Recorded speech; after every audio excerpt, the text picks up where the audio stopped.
You know those families that look perfect from the outside? Yeah, mine was one of those. But only at first glance. Neat house, good schools, clean clothes, straight-A kids. Two successful parents who worked hard and sacrificed everything for their children. But behind closed doors, it was a pressure cooker. My parents believed in discipline, ambition, and obedience in that order. They told me and my brother from the moment we could walk and talk that our only path in life was through hard work and high achievement. But achievement only counted if it came with titles, money, and prestige. As the oldest child and a girl, I was expected to be the perfect daughter. My brother Nick was younger and a little more rebellious. He never responded well to being told what to do, which made him the target of constant lectures, disappointment, and emotional manipulation. But somehow, I had it worse, because I tried. I bent over backward to please them. I studied every evening, never went to sleepovers, skipped hobbies I loved just because they were a waste of time. I took piano, French, math tutoring, AP everything. Not because I wanted to, but because I was told that good daughters don't argue, they achieve. And the more I tried, the more they pushed. The first time I got a 92 on a math test in 8th grade, my father grounded me for a weekend and made me do practice problems for 5 hours a day. When I came second in a science competition, my mother didn't say, "Well done." She said, "Why weren't you first?" And when Nick came home with barely passing grades and a smile, somehow they let him off with a shrug and an eye roll. They didn't expect much of him, so they weren't disappointed. But me? I was their investment. And they wanted a return. By the time I reached high school, I'd already been groomed. Not for the life I wanted, but the one my parents had chosen for me. I wasn't allowed to explore interests unless they somehow aligned with their idea of success. I loved drawing. I was obsessed with art and design. But the one time I told my mom I wanted to be a designer, she looked at me like I said I wanted to live in a cardboard box. Do you want to end up poor? Starving? Drawing pictures for pennies? She snapped. You're going to be a doctor, a lawyer, or an engineer. Pick one. I didn't even know who I was without their constant input. Every decision, my classes, my friends, my schedule was filtered through their expectations. I became a robot in a teenage girl's body.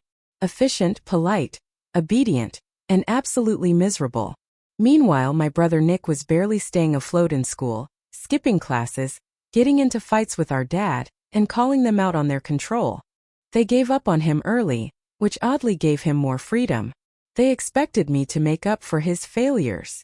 I still remember the exact moment I realized I wasn't living for myself. It was senior year. I was sitting in a guidance counselor's office, pretending to be excited about my early acceptance to a university I didn't want to attend, for a major I didn't choose, pre-med. I remember clutching the letter and feeling numb. No joy. No pride. Just emptiness. My counselor asked, "Are you sure this is what you want?" And I smiled, nodded, and said, "Yes, of course." Because saying no would have felt like betrayal. College was supposed to be the reward.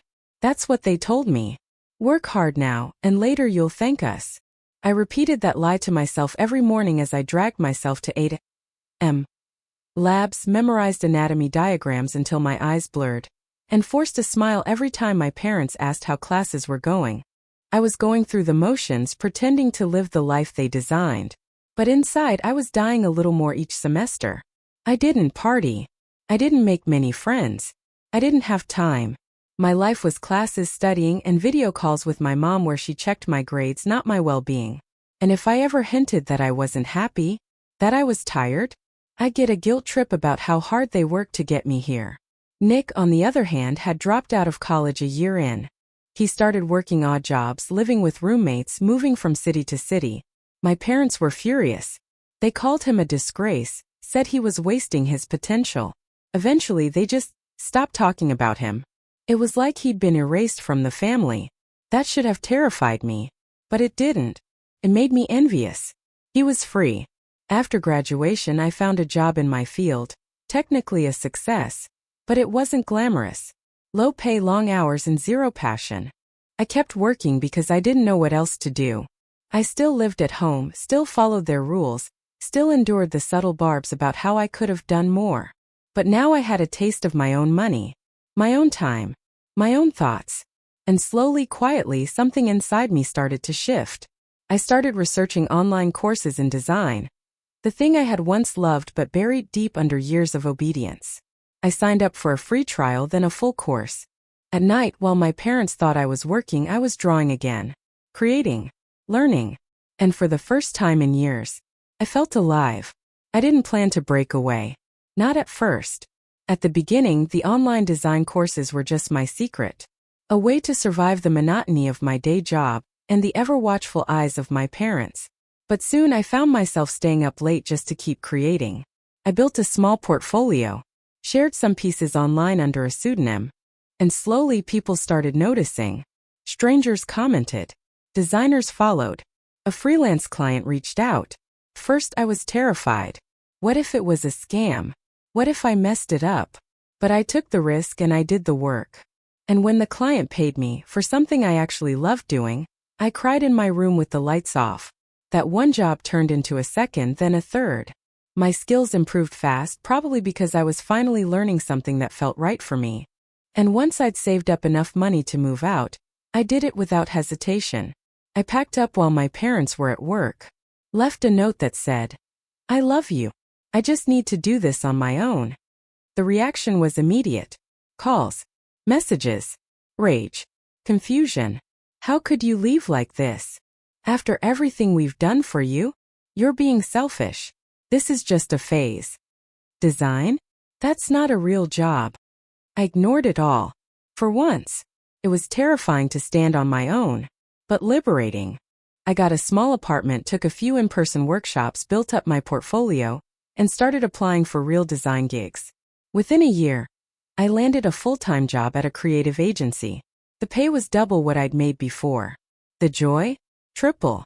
I didn't need their approval anymore. So when the calls eventually stopped coming, I let them go. They had disowned my brother years ago. Now it was my turn, I guess. The silence that followed should have hurt more. But strangely, it didn't. It was like my body finally relaxed after years of tension I didn't even realize I carried. No more judgment. No more guilt-tripping phone calls. No more living up to standards I never agreed to in the first place. I'd see my parents' number pop up on my screen sometimes, at first daily, then weekly, then not at all. I never picked up. Eventually they stopped trying. I didn't block them. I didn't cut them off with a dramatic speech. I just didn't respond. And the peace that came with that choice was something I had never known before. My brother Nick reached out not long after I moved out. We hadn't been close for years. We were both too busy surviving in our own ways. But something about both of us finally breaking free sparked a new kind of bond. We met for coffee, awkward at first. Then, like floodgates opening, we shared everything. How our parents treated us. How guilty we both felt and how we were done living that way. He looked at me and said, "I'm proud of you. They had you in a cage and you still figured a way out." I didn't realize how much I needed to hear that until the tears started rolling down my cheeks. For a couple of years life was good. Really good. I worked in a field I loved. I earned my own money. I traveled. I reconnected with old friends. I stopped tiptoeing around people and I started learning what I liked: books, food, music, art, everything. And for the first time I started to feel like a person, not just a product of someone else's dream. I almost forgot about them. Almost. It had been 3 years since I last heard from either of my parents. 3 long, peaceful, healing years. I thought that chapter of my life was over. Then one rainy Thursday evening my phone rang. It was a number I didn't recognize. Not my mother's cell, not their house number. But something in my chest tightened when I saw the area code. I hesitated, thumb hovering over the screen. Then I picked up. "Hello." The voice on the other end was shaky. Older. Tired. "Sweetheart." My heart dropped. It was my mother. The last time she'd spoken to me, she called me ungrateful, selfish, and a disgrace to the family. Now she sounded like a completely different person. I didn't say anything. I just waited. She took a shaky breath and said, "I wouldn't call if it weren't serious. Your father, he's not well. And the business, it's gone. We lost everything." It felt like the world had slowed down. She kept talking, rambling really about debt, failed contracts, legal issues, and how the stress had taken a toll on my dad's health. He was in and out of hospitals now. They'd sold the house. They were living in a tiny rental. They had already asked Nick for help, she admitted. He refused to even see us. There was a long pause before she added, I know we made mistakes with both of you, but we're your parents. We need you. It was the first time in my entire life that my mother had admitted to any kind of mistake. I felt everything at once: shock, anger, guilt, confusion, and a deep cold ache that no apology could fix. And yet I didn't hang up. After the call, I just sat there, phone still in my hand, heart racing like I just sprinted a mile. My dinner was cold. The rain outside kept tapping against the window like it wanted to finish the conversation. I couldn't. I didn't know what to feel. My parents were struggling. My dad was sick. My mom, the woman who had micromanaged my every breath, had sounded small, like a shadow of the person I used to fear. And yet, a part of me felt like this was justice. They had pushed us away. They'd controlled, criticized, rejected, and finally disowned both their children. Nick was right to refuse them. After everything, they didn't deserve his help or mine. But then another part of me whispered, they're still your parents. They're old. They're hurting. I hated that part of me. Called Nick that night. He answered on the second ring, voice groggy but unsurprised. They got to you, huh? He said flatly. Yeah. There was a long pause. You're not actually thinking of helping them, are you? I don't know, I admitted. I just can't pretend I don't care. He sighed. You're better than me. I walked away and never looked back. They made their bed. Now they get to lie in it. I understood his anger. Felt it too. But there was something unfinished inside me. Something I hadn't faced, even after all these years of freedom. I couldn't help but wonder. Was helping them the closure I never got? Or was I about to fall into the same trap all over again? I didn't sleep that night. I just lay there staring at the ceiling, caught between revenge and compassion. And by morning, I had a plan. I didn't tell them I was coming. I needed to see it for myself, the truth, not just what my mother fed me over the phone. So I drove 2 hours to the address she had given me. The neighborhood was rundown, quiet. Their new home was a faded duplex with cracked paint and a sagging porch. I stood at the door for a long time before knocking. My mother answered. She didn't look like the woman I remembered. She looked older, thinner, tired.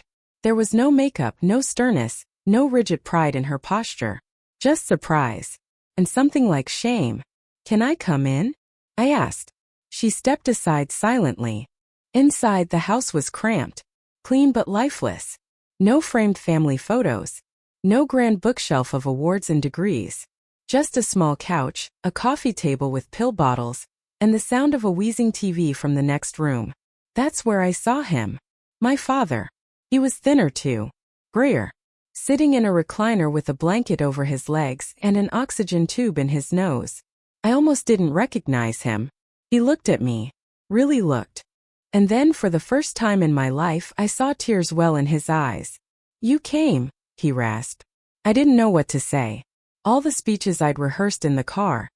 Every line about pain, resentment, control, evaporated in that moment. I sat down on the edge of the couch. They offered me tea like we were strangers. And for the next hour we danced around everything. Until finally my mom whispered, we were wrong. About so much. About you. The words hung there raw and heavy. I didn't respond. Not yet. Because I wasn't ready to forgive. But I wasn't ready to walk away either. I stayed for 2 hours that day. Just enough time to see the full picture, the fragility, the desperation, the collapse of the empire they once ruled like tyrants. When I got home, I cried harder than I had in years.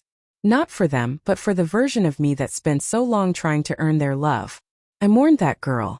She deserved better. She deserved parents who saw her as more than a project. Nick called later that night. Well, he asked. They're bad off, I said quietly.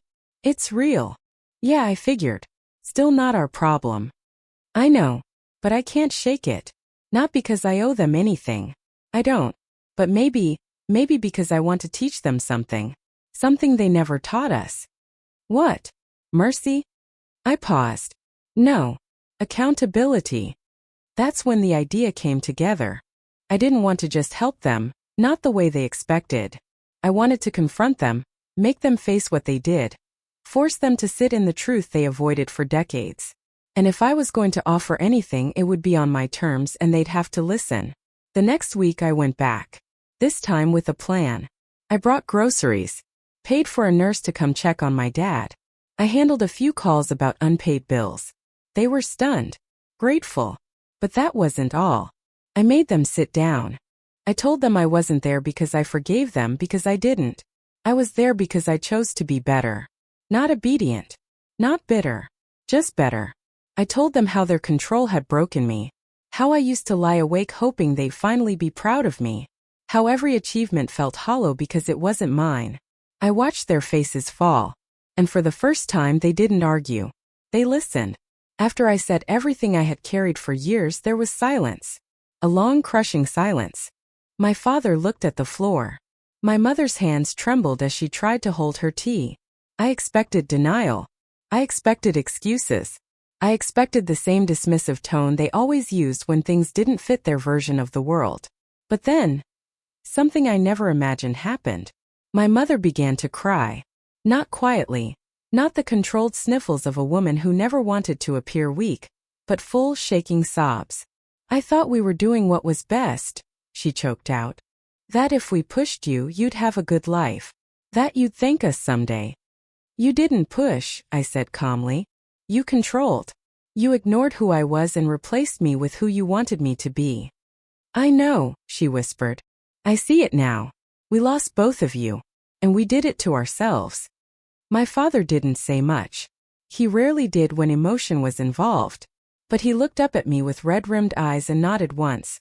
A small broken gesture that somehow carried more than words ever could. I didn't cry. I had shed all those tears years ago in secret, in silence. Now I just felt hollow. Like I'd been waiting for this moment. And now that it had come, it didn't heal anything. It just confirmed what I already knew. They had never truly seen me. And maybe now, finally they did, but the damage had already been done. They apologized. Genuinely.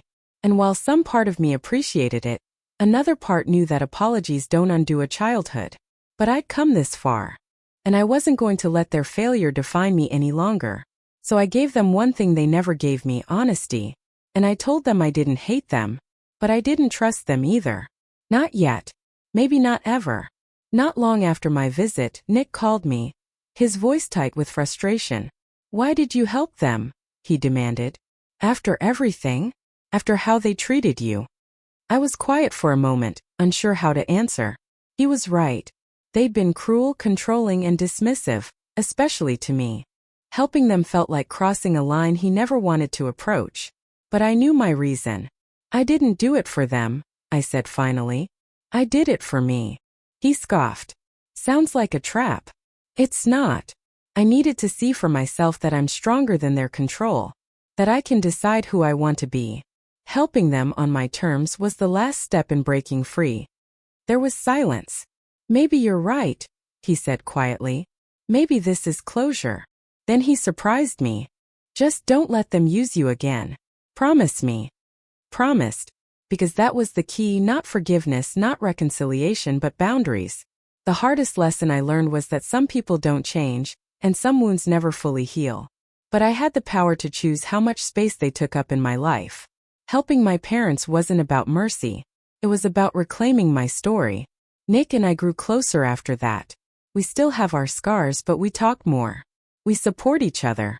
We don't pretend the past didn't hurt, but we're determined not to let it control our future. After helping my parents with their immediate problems, I made it clear that this wasn't a reset button. I wasn't erasing the past or pretending everything was okay. I was simply choosing to be the adult now. I set boundaries, firm, unshakable lines that protected my peace. No more daily calls checking on every little thing. No guilt trips about how I should prioritize family over my happiness. No attempts to control who I was or what I did. It wasn't easy. They struggled with the new dynamic. At times, they slipped into old patterns, passive-aggressive texts, subtle digs about my career choice, veiled criticisms about how I lived my life. But I stood my ground, because this time I was doing it for me. Nick noticed the change too. He told me once, "You're the only one standing between them and total chaos." Maybe he was right. And maybe that was the lesson I needed most, that sometimes love means holding firm, even when it hurts. That forgiveness doesn't mean forgetting. That we don't have to carry others' burdens forever. It's been a difficult balance, helping, healing, protecting. But for the first time I feel like I'm not just surviving. I'm finally living. Looking back now, I realize that this whole journey wasn't just about my parents or me. It was about what we all need to be seen, heard, and valued for who we truly are. My parents learned, painfully and late, that control and fear don't breed success or happiness. They lost their children's trust by trying to mold us into perfect versions of their own hopes, rather than accepting our flaws and dreams.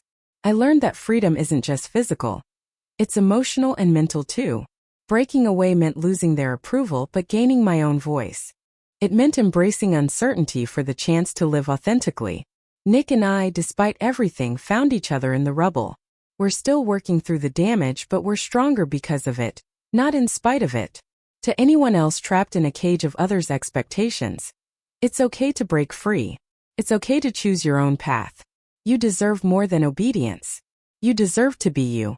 And sometimes the hardest part isn't leaving. It's learning to love yourself once you do. In the months after my parents' apology and my setting boundaries, the facade of the perfect family completely shattered, for all of us. They faced the consequences of years of control and neglect, strained relationships, loneliness, and the realization that love can't be demanded or manufactured. My mother confided in me once that she never expected to lose us, not really. That her dreams for us were so tightly wrapped in control she never paused to see what we wanted. My father, quieter, admitted he was proud of what I'd become, even if he had trouble expressing it. Nick and I, scarred but wiser, finally began to understand that family isn't just blood or obligation. It's trust, respect, and mutual care. Our story isn't neat or perfect. It's messy, painful, and ongoing. But it's ours. And for the first time, I believe there's hope that one day, the wounds may heal enough for true connection. The past will always be a part of me. The strict rules, the endless expectations, the silent pain of never feeling enough. But I refuse to let it define my future. I've learned that breaking free doesn't mean burning bridges. It means building new ones, stronger, healthier, and on your own terms. My relationship with my parents will never be what it could have been. But it's better than silence and resentment. We communicate now, cautiously and honestly. They don't control me, and I don't carry their burdens anymore. Most importantly, I've found my own voice and my own happiness. I'm a designer now, not because someone told me to be, but because it lights me up inside. I wake up every day excited to create, to grow, to live authentically. To anyone trapped under the weight of others' expectations, know this: you are not alone. Your worth isn't measured by their approval. Your dreams are valid, even if they don't fit their mold. And sometimes the bravest thing you can do is say, "This is my life. I will live it my way." Because in the end, that's the only way to truly be free.